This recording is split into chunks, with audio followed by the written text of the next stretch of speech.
You can never go far in this kingdom if you don't have something you are doing with your hands. That idea of telling you just give and you will prosper is a scam. Everybody prospering in this kingdom is doing something. When you have nothing to do, you make it difficult for God to bless you. It becomes easy for God to bless you when you have something to do. You can never prosper no matter the prophecies we give you. You must get something doing with your hands, because when God comes to bless you, there must be a contact place. There is no spirit that can prosper a man who is doing nothing. Don't find yourself idling away because somebody told you that you will deliver the nations, that you are an apostle to America, and then you are sleeping, you are seeing dollars. We have a generation of people today who just lock themselves up in the cave and they pray in tongues for 8 months, and when they come out and become fake prophets and scammers, because no matter how spiritual they are, they cannot deny the fact that they need clothes to wear and something to eat. And when they can no longer get those things, they close their eyes and say an angel is talking to them, and they say, bring what you have. You're having this in your pocket, bring it out. In Psalm 128 verse 2, it says, for thou shalt eat the labor of thy hands. It says, happy shall thou be, and it shall be well with thee. You will eat of the labor of thy hands. Prosperity does not begin and end with giving and receiving. You've got to work with your hands. Don't allow your destiny to be scammed. At old age you will weep.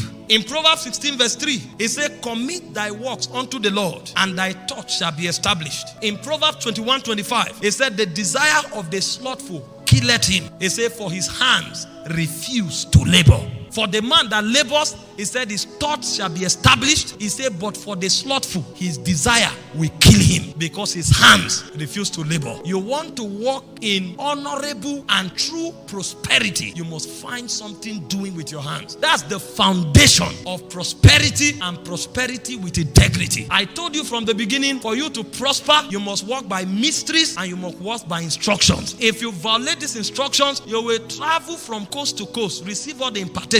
You will be shocked what your life will become. In Deuteronomy 28 verse 12, it says, for the Lord shall open unto thee his good treasures, the heavens, to give thee rain unto the land in his season. And he said, to bless all the works of thy hands, and thou shalt lend unto many nations, and thou shalt not borrow. So as you walk with your hands, it says God will bless it, and then you will become a blessing to many nations, and you will not borrow. But the protocol of becoming big enough to bless many nations is that there is a work of your hands that God blesses. And so if there is no work you are doing, there is nothing God will bless. In Psalm 1 verse 3, the Bible said, and he shall be like the tree, that's the righteous, planted by the rivers of waters, that bringeth forth his fruit in his season. He said, his leaf shall not wither, and whatsoever he doeth, it shall prosper. And so if you are doing nothing, there is nothing that will prosper. When God wants to bless you, he looks out for the works of your hands. And so a man who walks with his hands is a man that is assured of the blessings of God. This is not just for Christians. He said, I cause my rain to fall on both the good and the evil. It's a natural law. That's why the people of the world are working hard and working smartly, and they are making wealth in life, making riches, making money. You want to be part of those whose finances are established and who have dominion in the realm of finances. You must get something doing. The second way to prosper in this kingdom is by the covenant. God has a covenant of prosperity with his people, and the covenant he had with Noah is the covenant of exemption, that you will no longer be destroyed, and while you are yet being exempted, I will prosper you. And so he gave him a code for activating that covenant. He said, seed time and harvest, cold and heat, summer and winter will not cease. That means so long as the climatic conditions are kept, if you want to prosper,